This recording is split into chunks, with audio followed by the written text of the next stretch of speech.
Hey guys, we're here again on another episode of Core Concepts, and today we're going to talk about leadership.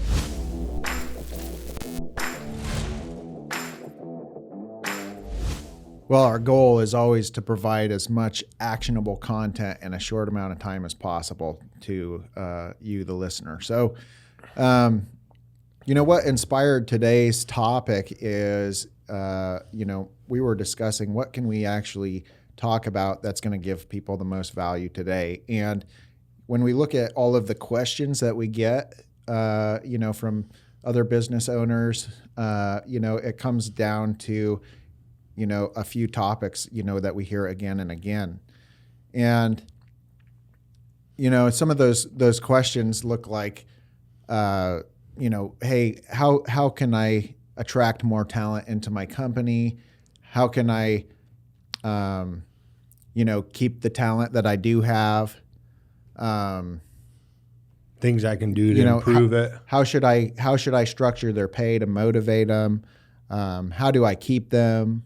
How can I trust them to accomplish this thing? What if they leave me? Things like that. How can I get more customers? Yep.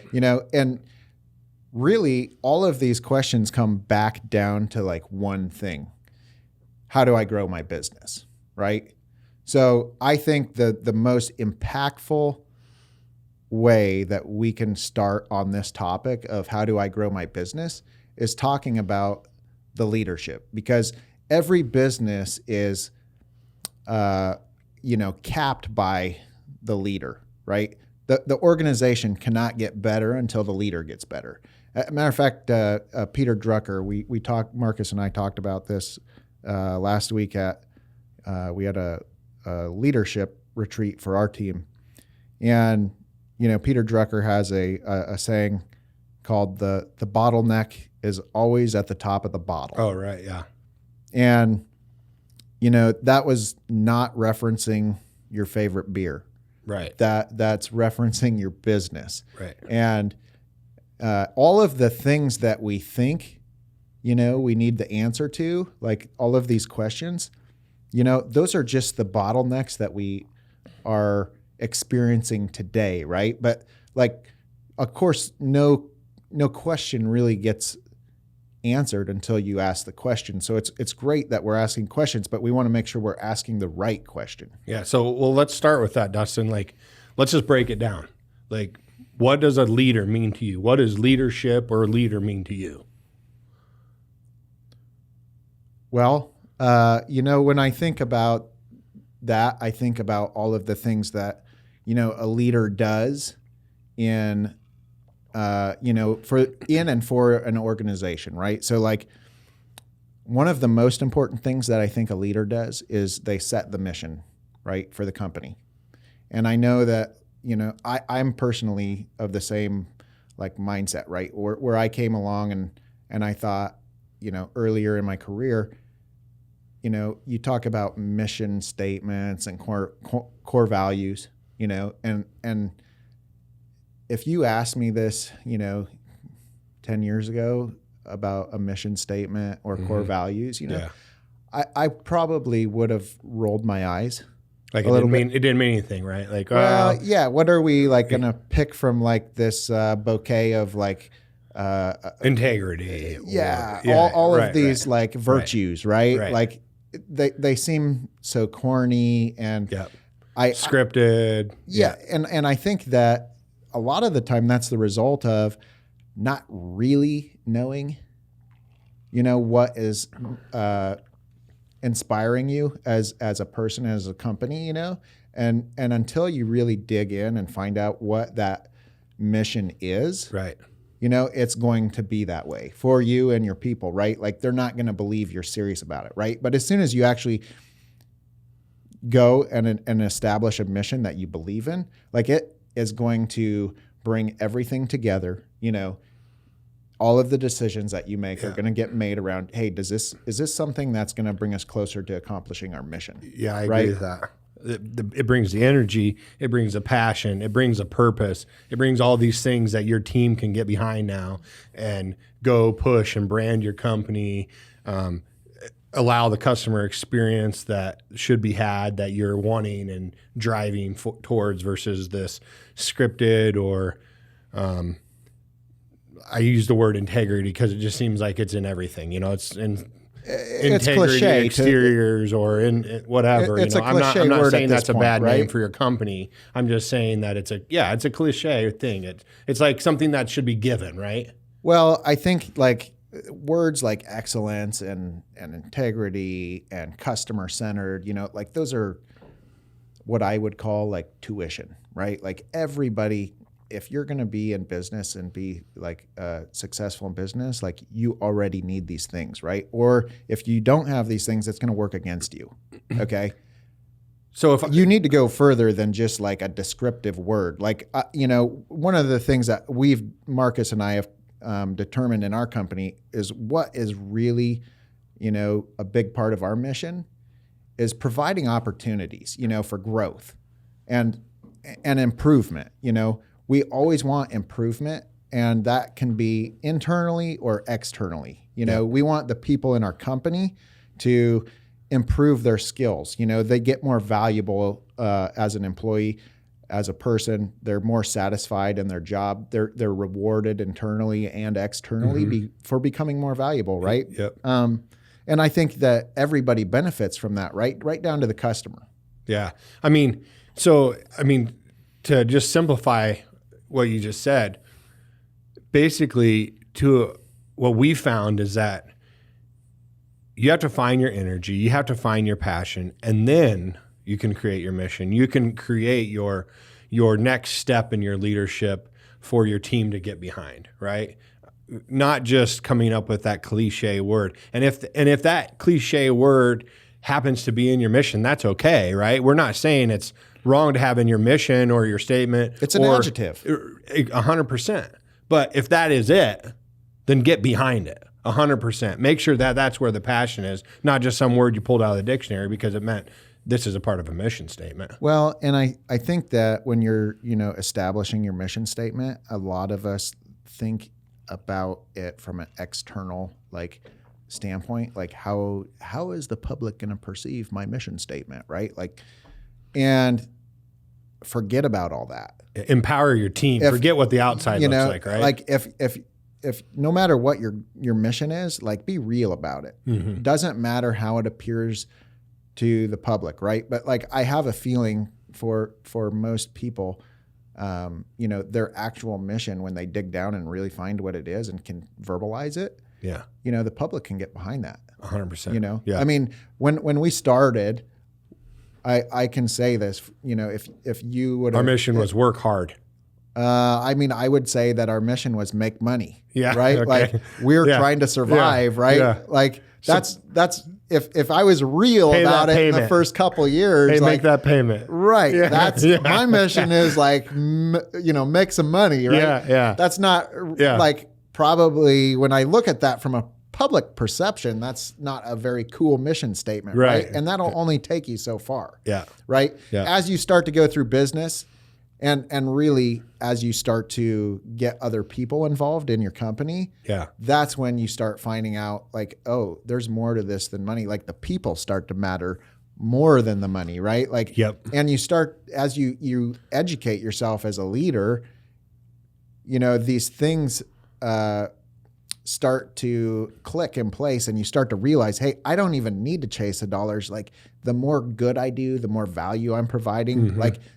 That is just a result of what we're doing, Leadership, I think that leadership, no, you don't know. Let me tell you what I think it is. So I feel that leadership really, it's not about me, right? It's not about Apple. Absolutely. It's not about us. It's about our team, but you got to be genuine in that sense too. You can't just, I really care about you too, right? You got to take the time. And a lot of people ask me sometimes, what does your day look like? And I tell them, honestly, I probably spend more of my time with my employees than I do anything. I mean, some days I feel like I even ask myself, what did I get done today? You know what I did today? I hung out with my team. And I tell them, hey, good job. Or like we just had that one that went with the university.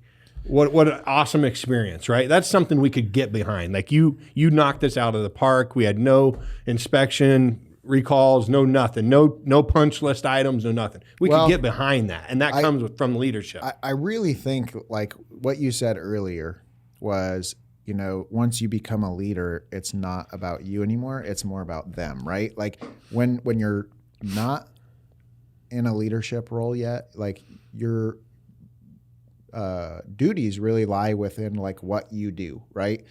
As soon as you're taking a leadership role or becoming a leader, no matter what position you're at and whatever company you are in, your job is now to think about others, right? It's a really selfless role. I mean, a leader essentially should, you know, one of the qualities of a leader is to always take responsibility, right? Ownership. And when I think of that, I actually believe, like, to put a little spin on it, a leader should take ownership when things go wrong, but not when they go right, right? That's like their opportunity to like give the accolades to the people, like, right? Like, because one of the questions, like we mentioned earlier in this podcast, right, that we get asked is like, how do you keep people, right? Well, what's a number one reason, you know, people leave companies is because they're not feeling valued. That's right. Right. Yep. And you can't fake that. Like, that's right. You can't, not to say you shouldn't be intentional about like telling your people thank you, right? But you actually have to give them the skills so that they know they're contributing, right? They know they're valuable. They're accomplishing investing things. in them. Right. They know they're getting better as a person. They're becoming more valuable as an employee, like, or whatever, right? Like, and as soon as, you know, they feel that, you're not going to have that turnover. And so when you're saying you're spending time with employees, like that is a leadership role, you know, make them feel valued, make sure they know they're appreciated. I mean, who over appreciates their employees? That's not possible, I don't think. Right. No. I mean, it's your team. I mean, there's a lot of different styles of leadership, right? Like, I believe that some are way more effective than others, right? But you have like your authoritarian leader or your servant leader or whatever, right? And I think that if I was to describe some of these styles of leadership, like I think that you might have the role of a leader, but are you really a leader? Because a leader, people want to follow, right? Like they ask the question, like, is it better to be loved, you know, by the people you lead or feared? Right. Well, if they're fearing you, you're not even leading. Are you leading? Are you a leader at that point? Right. I mean, what do you think? Well, so, okay. I agree 100% with what you're saying. There's a difference between being a leader and leading a company, right? Mm-hmm. A leader is somebody that values, or a coworker. If you are a leader, a coworker will value your opinion. They will respect you. They will care about what you say. They want to participate in what you bring to the table. Not, I'm doing it because it's my job, right? For instance, just because you're in a leadership role doesn't mean that it has to be sunshine and rainbows all the time either, right? Like, oh yeah, doesn't mean that you can't. Your goal is not to be liked, right? That shouldn't be your pursuit of being a leader. It's not liked, right? It's not a popularity contest. Exactly. That's a poor leader. Correct. But you can be a good leader and still demand accountability through your employees, right? I mean, we don't have to be all genuine and caring and lovey and well, people love to have direction, right? So when they on honestly, I think people start feeling lost when they don't have somebody to like with more experience, right? Or more insight into a subject, which a leader, most of the time would have some kind of a guiding role in these areas, and can say, hey, you know what? Like, I get it. This is where you're at. I mean, that's part of going back to like that taking responsibility when things go wrong, like if the leader doesn't take responsibility, they're losing the power, right? Because every time you own something, now you can change it. As soon as you blame somebody, you can't do anything about it, right? Like if I blame somebody for anything, it's their fault. So I cannot take any action to change it. But as soon as I say, oh man, that like, you know what, like so-and-so, our sales reps or whatever in our company, they're not, taking the right photos that we need or whatever, right? Some kind of like documentation process, right? If I just blame them, like, oh God, they suck. Well, nothing's going to change. Yep. Well, it could get worse, right? But as soon as I say, hey, you know what? Like my whole team, like this is like a consistent thing. Like they're not taking the photos that we need.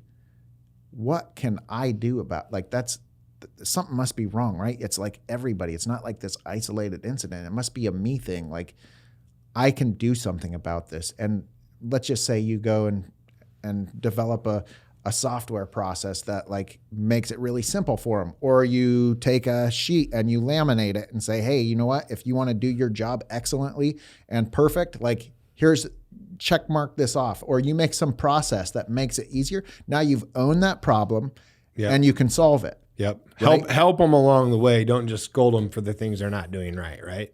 Well, I mean, that in reality, right? Like if we're going to just scold or blame, nothing's going to get better, right? Because, I mean, look at how many times in our career have we had something that, was like a continuous problem and we had frustration about it, right?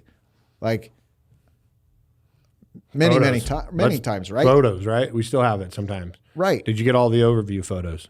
Yep. Oh, 2 of them. Oh, what's the other side of the house look like? Right. I mean, so no matter what business anybody's in or role they're in, like if you own the position and you take the blame for what happens, now you can change it. Yeah. Right. Yeah. There's a book called, and I'm horrible with names, but that referenced a book called The Buck Stops Here. I like that. And you reference it all the time. And I think this is a good testament to why we've made some good leaps in this. What I feel are good leaps in this is that hey, you know what? We had a branch manager that didn't, gosh dang it, this happened or that happened. And, you're pretty good at saying, well, we probably messed up. We probably didn't give the support where we needed to give the support. Because we can jump in our truck just as easy as anybody, right? I can jump in and drive to Des Moines, or I can jump in and drive to Kansas City. That's no big deal. And help what you just said. Hey, we're seeing this problem. Why don't we try this? Why don't we try this? Not, hey, can you get those photos for me? Next week, hey, can you get those photos for me? Eventually, you got to find the problem. Yeah, we're going through a crazy cycle, you're right? You're going to see it every time, yeah, right? Like, yeah. I mean, it really comes down to like when I said earlier in the podcast that quote by Peter Drucker of the bottleneck is always at the top of the bottle. Like this is like a really good example of that, right? Like if the leader can't work through that problem, it's never going to get better, right?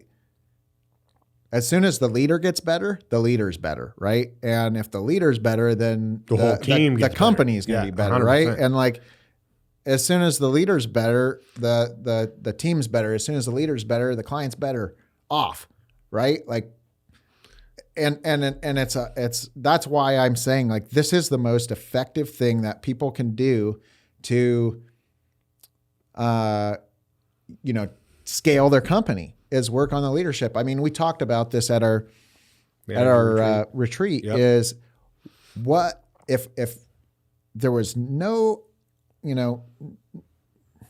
no obstacles, right? Or no impossibilities. Like, what is stopping us from making our 10-year goal happen tomorrow, Yep. right? Like, let's just say we wanted to get, you know, we have our mission statement, right? And our part of our mission statement is to continue to improve, right?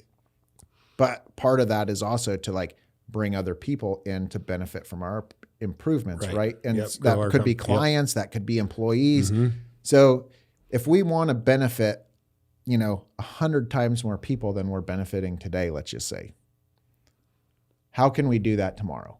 And the only thing we could come up with is the only thing stopping us is the leadership, right? Like we are our own bottleneck. Yep. And we've spent so much time in our company's history focusing on the role of sales, right? Like I would say we've spent more time developing that role than any other position in our company. Yep.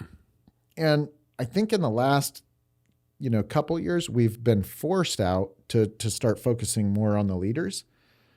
But just recently did we discover, that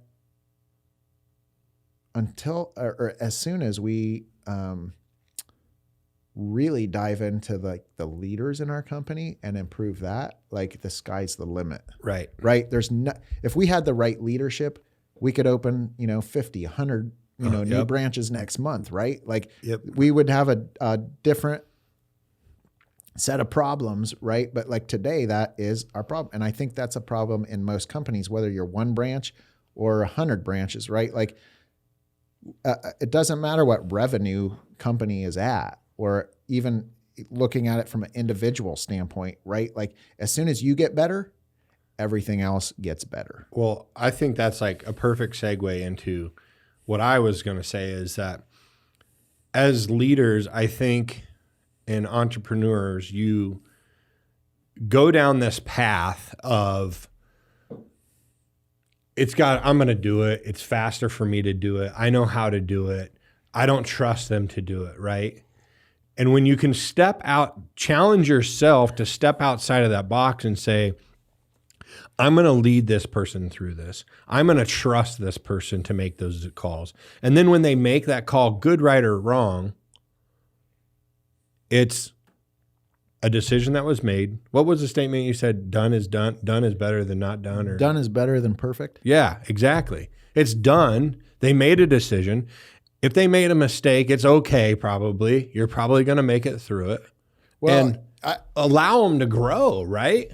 I actually heard a really good saying just recently about you brought up the trust issue, right? And it seems like we run across that, objection quite a bit. And it's kind of funny. But anyway, the saying I heard said, how do you know if you can trust someone? And the answer was, do it. I was going to say, try it. Yeah. Right? I mean,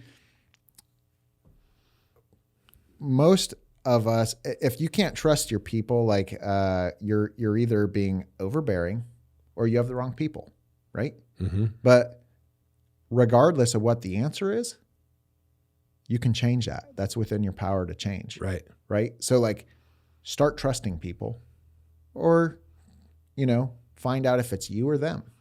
If it's like your whole team that you don't trust to do a certain like task or duty, like, let me tell you what, it's you. And it's really hard for any of us to like recognize our own faults, right? Because we're like in this self-reflection's tough. We're in this tunnel vision 100%. of what we think we are. Yep. But when we actually ask our team or a third, party from outside of our organization, like what they see, it's like completely different, right? Yep. Like if I asked myself, like, okay, how do I be a better leader, right? Would you work for yourself? Yeah, I think so. I agree. I feel like I'd work for myself too. But as soon as I ask myself, how can I be a better leader? I would probably be like, oh man, like I need to be, more on top of like marketing. I need to like be better at like software. I need to be a better speaker, you know, whatever these things are, right? Now, if you go ask my team, like, hey, what's it take, you know, for him to be a better leader? You know, if they were honest about it, I think you'd probably hear way different answers, right? Mm-hmm. Like, that's not what they're going to, Right. They probably are like, well, you know, it'd be nice to be, felt like I, you know, was appreciated, Right. you know, and so you got to like bring yourself back, right? Of your own personal am self. I seeing this from my view, Right. or am I in my tunnel? Am I being selfish on myself? Right. Or am I doing the things that are impacting my team, right? Right. They don't remember what you said, probably, but they remember the way they felt when you said something, not the what you said, right? Absolutely. I think that's kind of where you're running with that. Yes. Yeah. People, that's the impact you leave on people, is that they remember how, I've heard that somewhere, but you know, they remember how you made them feel, not what you said to them, right? I was standing at the water fountain and Dustin came up to me and said, "Man, I really appreciate you. You've been doing a great job." High They didn't fives. really remember anything other than water fountain, appreciate you, good job. It could have been like, "Hey, you were at this job, blah, blah, blah. I really appreciate when you went over here, but I really appreciate you." And they're like, "I was at the water fountain. He said I was doing a good job." At the end of the day, they're going to walk away going, you know what? I'm valued here. I'm valued. I like what I'm doing. Heartfelt. And here's the most important thing, I think. It's not about money. No. It has nothing to do about money. And I don't want to get us off of topic, but it brings to my mind, like, not only leadership from, say, a business owner or a CEO or a COO or admin or manager or whatever, but I think you can step into the leader role on the sales side too. Oh, any individual can be a leader. You know, doesn't matter who you're leading. You can be leading yourself, right? You can lead yourself into a leadership position. You can lead yourself into a better position in life. Like, every single person is capable of being a leader. You know, I believe that some people are born leaders, but most leaders are made, right? Like, they develop themselves. Okay. I would say that you're a born leader. I would say I'm not a born leader. You know, you've always had that like leadership qualities within you. I've known, for anybody that doesn't know, I've known Marcus since he was like young. And you've always had that curiosity. You've always spoke, what should I say? Bluntly. That's a word for it. I was thinking of another word, but and that's a quality. That's a good thing, you know, that you can say your mind. And you've been that way since you were a kid. You've always questioned grown-ups, you know, like it doesn't really matter. You have this unique ability of like seeing through the bullshit. And I appreciate that. I actually probably don't fully agree with that, because I feel like, because of when I was young, I grew up around, I was relatively an only child, right? I mean, I have a brother, but we're 11 years apart, right? So there wasn't a lot of like interaction when I was young. So I was around a lot of adults, and I actually think that's what formed me to be the way I was, because I was around adults that were that way. You know, hey, Sonny, I'm going to tell you, I'm going to do this, I'm going to do that. Well, I kind of developed that, I think, in my own life.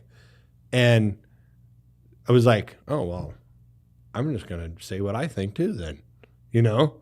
And And then, you know, our business relationship has definitely, obviously, I think we've both grown through that, you know, and understanding, you know, how to maybe handle a certain situation a different way, or how to manage people your way versus my way, and understanding maybe I'm a better leader for this one and you're a better leader for this one. You know, right? Because there are different types. I think we've got a very similar view, though, on the basics of leadership, right? Like, I think that you and I both believe in probably what I would call a hybrid of between servant leadership and transformational leadership, right? Like we like to follow the mission, right?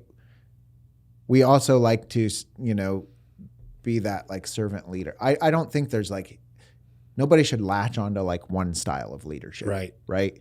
Like you shouldn't be stuck in a box about it, but there are certain, let's say like styles that, they work better than others. I mean, the guy that's running around yelling, guess what? That's your authoritarian leader. And, he might get results, but at a great cost, Right. It's not the best way. Yeah. Well, we don't feel like it is anyway. Well, nobody's happy. You're going to have high turnover, right? Yeah. It's not, at the end of the day, money's not the thing, right? It's not the mission, but it does keep the score. Right? Yep. I will tell you, from my experience, the authoritarian style does not show the results, right? Yep. When people know that you care about them, when people are inspired, let's talk about that. Like they talk about an inspired employee or person performs like 225% better than the average. They even say a inspired employee more than an empowered, more than a even a very like engaged or whatever like type of employee, it's leaps in when I think of inspired, you can say motivated, you can say inspired. They're very different still. They are similar, but it's kind of like when I think of a motivation is like an external force, right? Making somebody do something maybe that they don't even want to do, right? Like, okay, you're motivated to do something. It might be by a person, it might be by money, it might be by some sort of reward, right? That is external to you, causing you to do something. Okay, that's a motivation. And inspiration is something that comes from within, right? Like I really want to do this, and I made this decision. I'm going to own it. I'm going to do this. Well, now you're like, it's who you are, right? When you're inspired, like you're in sync with that thing. Yep. And when you're bleeding you. Absolutely. When your mission is like who you are, man, like I'm not going to say it. Let me just say, like, the results show from studies that weren't mine that the inspired person just outperforms everybody else, right? But that's a huge part of being a leader is, like, how do you inspire your people, right? So I think I have a little story on that. Okay. So when we first started, when we joined forces in this industry, previous to our beginnings of our company, I was motivated by an external thing called money. Okay. Right. Yeah. I was driving hard. I was working 70 hours a week. You're an employee at that point. 100%. Yep. I'm just grinding it out. I'm going to do everything in my power. Now, was I good at taking care of the customer? Yes. Did I handle my jobs? Yes. But my motivation was, I'm not going back into credit card debt. I'm not spending $5,000 on a credit card so I can pay $200 of it in interest every month, right? That was my motivation. And the day that I think I started taking over a little bit of a leadership role was the day that I said, you know what? I don't care if it's a shed roof. I don't care if it's a 2-story mansion. I'm going to start viewing all these things like a widget. And I'm going to take care of this widget the same way every single time. I'm going to run my process and I'm going to show it because the customer deserves it. They're going to get it every time. And you used to make fun of me because if you were in the truck, you'd be like, dude, what were you in that call for an hour and 45 minutes?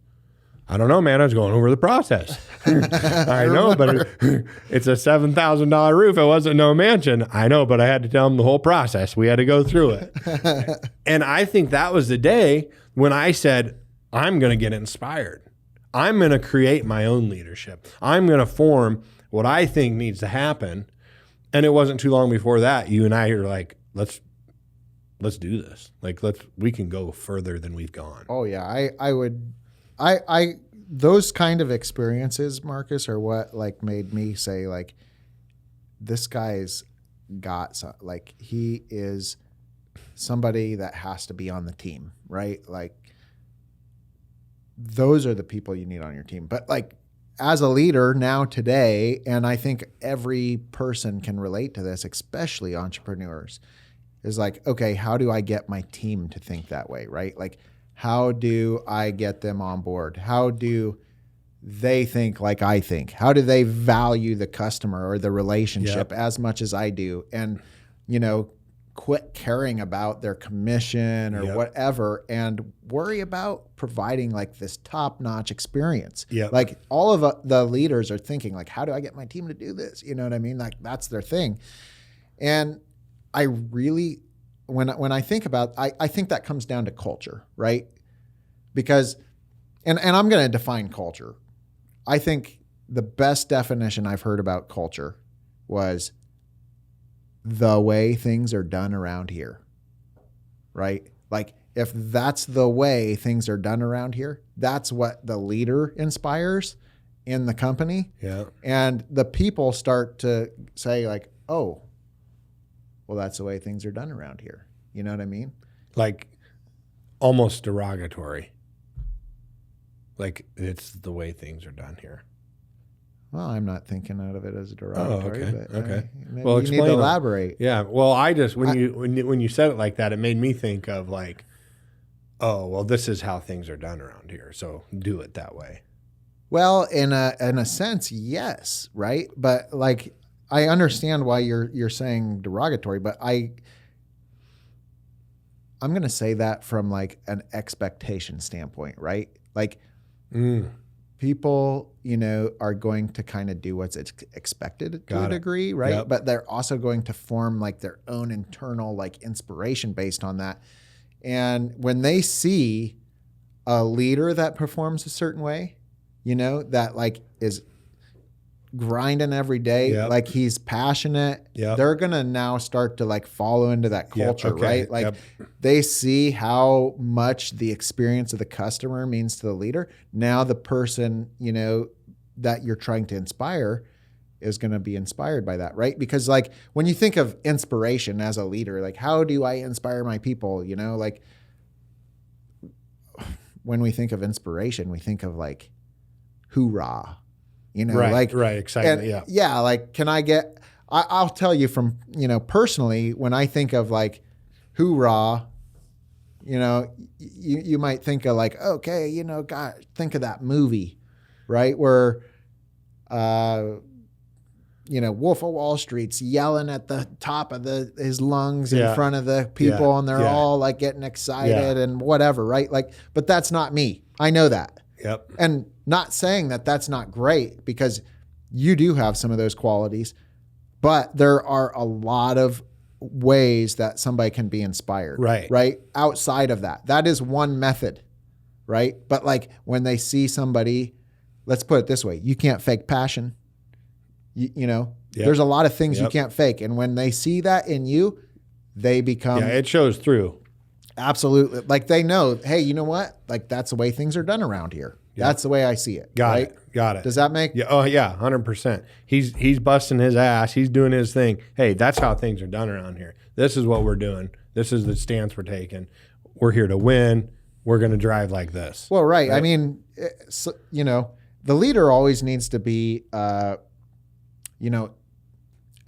anticipating, right? Not reacting. Mm-hmm. And I think, let me, I'm trying to think, there's stories of companies that did not anticipate, right? Like, let's say Blockbuster. Good one. Right? Yep. Or I heard a story of Lego, right? Like Legos, the building blocks. Mm-hmm. They're killing it, aren't they? They are now. Did you know? Okay, so let me go into this story because it's a great one. So Lego, I can't remember what year they started in, but they had 60 some years of nothing but upside, right? Every single year was better than the last for 60 years. Okay. Yeah. And at some point in the 90s, their profits went in 1 year, went in a third. Maybe not exactly a third, but somewhere between a third and a half. It was like 140 million down to like 43. Okay. Something of that magnitude. Right. Huge. They did not anticipate what was happening. And so,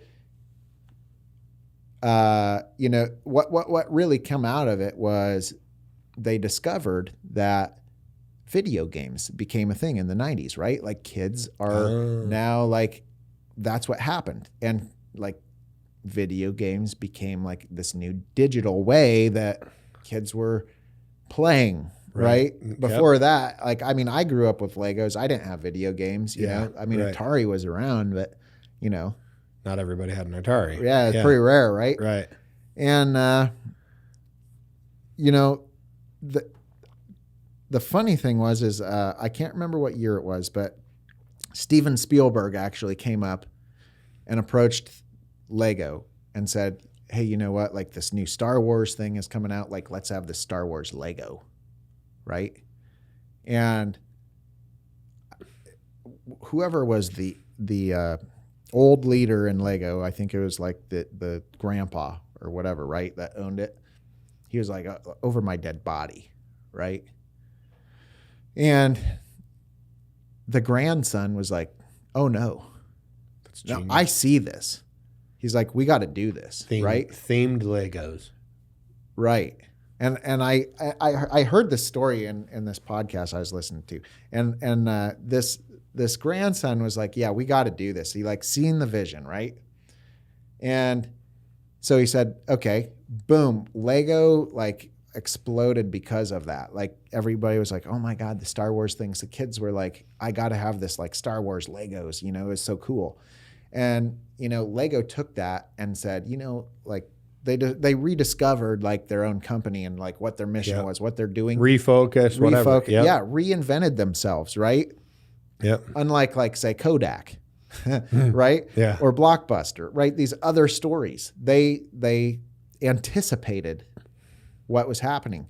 And now, I mean, you see like Lego is having their own movies, right? Like Lego Batman, whatever, right? Like or comes to my head. Like, and you know, the funny thing is like, and I heard this, like, what do you think they're saying now inside Lego? Like everything is awesome. Like that's anticipating, right? Yeah. So, I mean, anticipating and not reacting is like huge for a company. And I think that we need to always be anticipating, right? Within our company, or actually even better without, you know, outside of our organization, like look at trends, you know, what's happening in the world. How is that going to affect my business? You know, that's a leader. A leader needs to have that quality of like anticipating, like what's the market doing? How's that going to affect me? What's 4G going to do to roofing? I don't know.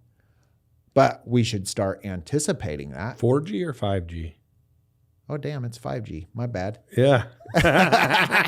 So, you know, I mean, it is going to change the world from what I'm hearing, right? Like we need to anticipate like, hey, what can this do? How can we position ourselves to, you know, benefit our clients from what's going to be available, right? Because that's who's going to win, right? Like leaders are the ones that kind of help pick the team, and the team with the best players wins. Yeah, that's right. Like, that's right. Like we got to be anticipating these trends and these things that are happening external to our own organization. Yep. I agree. Couldn't have been said better. Dustin, awesome, obviously, podcast here. And, you know, I think one thing that you said key in this podcast is that if you want to be a leader, then start leading. Change it. Change your mind and start being a leader, and don't be stuck in your ways is what I, you know, gathered from you. And start seeing things with an open mind, maybe trusting a little bit, and be genuine about who you are with your coworkers and how to step into that next realm. And maybe hand off some things that maybe you didn't want to hand off in the past, but recreate your position, right? Yeah, I think maybe to like wrap it up, Yeah. One of the best things you can probably do as a leader, if you want to like improve yourself, which, leadership's such a heavy topic. Like we could go for days on leadership, 100%. right? Like the wormholes or the rabbit holes on this topic are like endless. But, the one thing I'd probably leave anybody with is that if you want to be a better leader, they say like not all leaders are readers, but all readers are leaders, right? Like if you're sitting here going, you know what, I know there's something I can be doing that's better than what I'm doing today. I just don't know like what the next thing is that I need to work on. Pick up a book. I'm damn sure Listen going to a home and reading the podcast. Lego book tonight. I mean, that's a reality though, right? Like if we improve ourselves, that's the one thing I want to like leave everybody with is if we improve ourselves, we're going to be that better leader. I agree. And we're going to take the cap off whatever we're capable of. That bottleneck is going to be opened, right? Yep. Everything can be better when we get better. Well said, Dustin. And thanks, guys, for joining into another podcast. And we'll see you next time.